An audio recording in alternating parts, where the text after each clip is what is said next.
রাত ১০টায় বাপ ছেলের আবদার পূরণে তাদেরকে মাংস রান্না করে খাওয়ালাম, সাথে চা কফি বিস্কুট সব কিছুই খেলাম। হ্যালো এভরিওয়ান, আসসালামু আলাইকুম। সবাই কেমন আছেন? আশা করি সবাই ভালো আছেন। আলহামদুলিল্লাহ আমরাও ভালো আছি।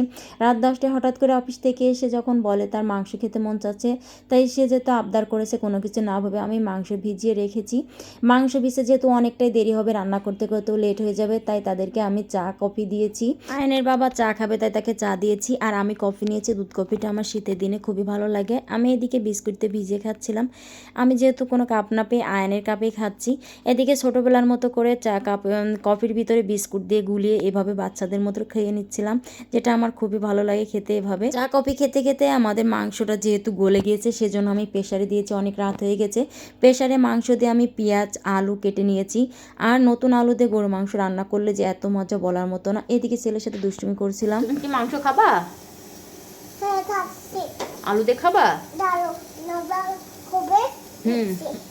আচ্ছা, তারপরে তুমি রং করছো? ছেলে এদিকে রং মিস্ত্রির মতো রং করছে পানি নিয়ে, আর সেটাই দেখছিলাম আর ছেলের সাথে মজা করছিলাম। গোস এখনো হয়নি। গোস হয়নি, গোস এই দেখো চুলোই। দেখিছো? ছেলের সাথে গল্প মজা করতে করতে আমি প্রেসারে সবগুলো সিটি দিয়ে নিয়েছি, সাথে একটা প্যান বসিয়ে দিয়েছি, আর পেঁয়াজ আলু দিয়ে আমি হালকা ভেজে নিচ্ছি। এরপর মশলা কষিয়ে মাংসটা দিয়ে দিব। হাজব্যান্ড যেহেতু আবদার করেছে, তাহলে তাকে তো খাওয়াতে হবে। সে আমাদের কত আবদারই না পূরণ করে, আর তার সামান্য একটা আবদার যদি আমরা মেয়েরা পূরণ করতেই না পারি, তাহলে কিভাবে আর হয়। আমার মাংসটা যত তাড়াতাড়ি সম্ভব আমি ততটা রান্না করে নিয়েছি, যেহেতু অনেক রাত হয়ে গেছে। আমার দুপুরে সবজি ছিল এখানে টমেটো শসা কুচি করে জাল পেঁয়াজ দিয়ে একটা সালাদ করে নিয়েছি। আর এই যে ফাইনালি আমাদের মাংস রান্না হয়ে যাওয়ার পরে আমরা এখন সবাই মিলে খাবো।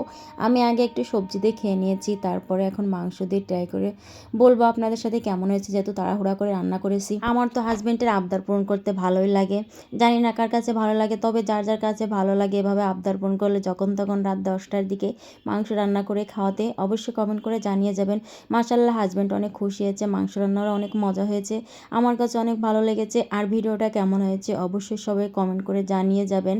আর ভিডিওটা যারা শেষ পর্যন্ত দেখবেন অবশ্যই লাইক কমেন্ট শেয়ার করে পাশে থাকবেন। সবাই ভালো থাকবেন, সুস্থ থাকবেন। ভিডিওটা পর্যন্ত, আল্লাহ হাফেজ।